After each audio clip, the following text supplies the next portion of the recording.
You walk into your first client meeting. The lender mentions DTI. The seller's agent starts throwing around contingency and earnest money. And your buyer turns to you and says, "What does that mean?" You freeze. That moment right there, that's the moment you lose credibility. And in this business, credibility is everything. I'm Emily Shelton with Shelton Property Group. I've been a top producer for over 10 years.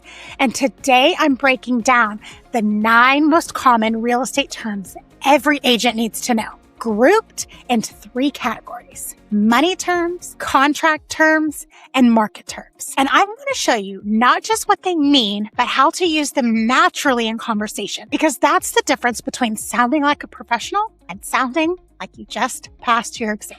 Today, we're only covering 9 in this video, but I've put together a glossary of over 20 must-know terms that I want you to have. Drop the word glossary and I'll send it straight to you.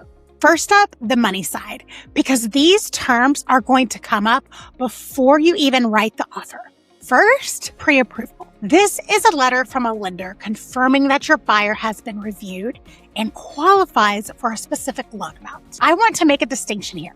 Pre-approval is not the same as pre-qualification. Pre-qual is basically just saying, yeah, I think I can afford that based on some information they gave to the lender verbally or something they put into an online platform. A pre-approval means the lender has actually pulled their credit, verified their income, and did the work. When you're submitting an offer, you need a pre-approval letter attached, not a pre-qual. A pre-approval, that's the one that sellers take seriously. Earnest money. This is a good faith deposit that your buyer puts down once they go under contract. In their way of telling the seller, we're serious. Typically, it's 1 to 3% of the purchase price. That can vary market to market and situation to situation.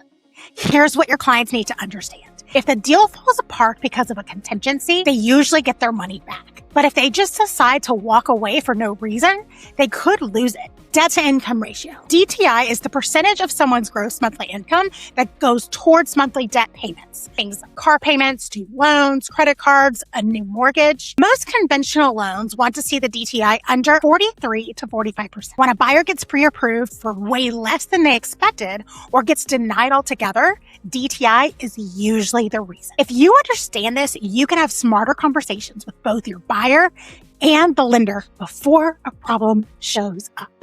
Now let's talk contracts, because if you don't understand these terms, you can't protect your client, and that's a liability. First, contingency. A contingency is a condition that has to be met for the contract to move forward. Think of it as built-in protection for your buyer. The most common ones are the inspection contingency, the financing contingency, and the appraisal contingency. Each one gives the buyer an exit if something doesn't go right without losing their earnest money. In a competitive market, you're going to hear a lot of conversations about waiving contingencies to make your offer stronger. You need to know exactly what each one protects before you advise a client to give it up. Next, inspection period. If you're in Texas, this is called your option period. This is the window of time after going under contract where the buyer has the right to have the home professionally inspected.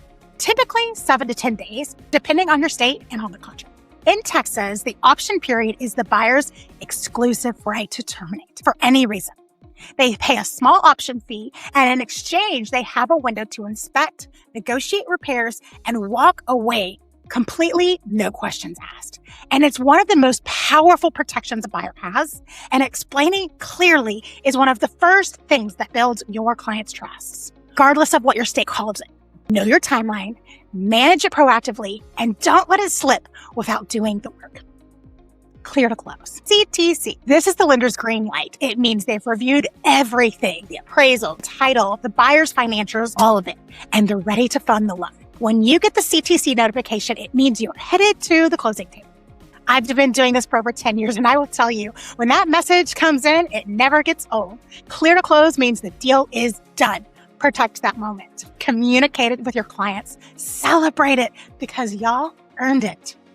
Market terms. These are the terms that come up when a client asks you, so how's the market? And your answer to that question either builds authority or erodes it.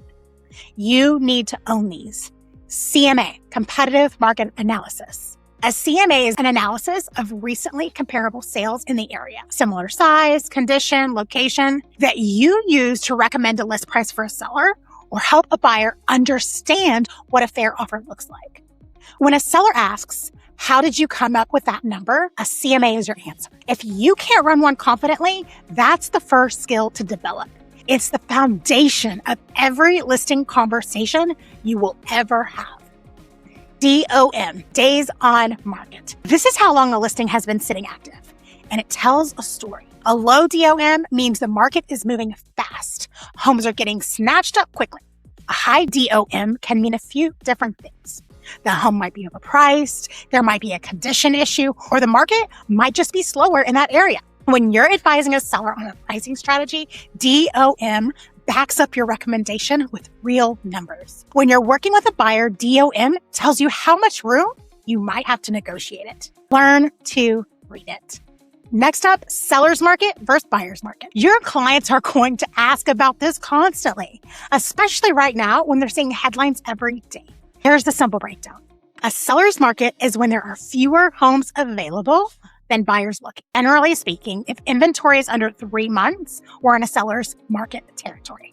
Homes sell fast, sometimes over list price, and sellers have leverage. On the flip side, a buyer's market means more inventory than the demand. Buyers have options, more time, and more negotiating power.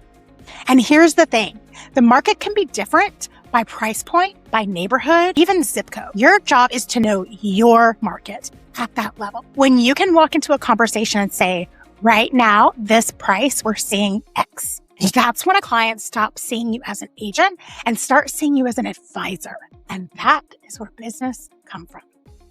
If you're newer to the industry, or honestly, if you've been in it a while and realized you've been sort of fuzzy on some of these, this is your reset moment. Start using this language every day.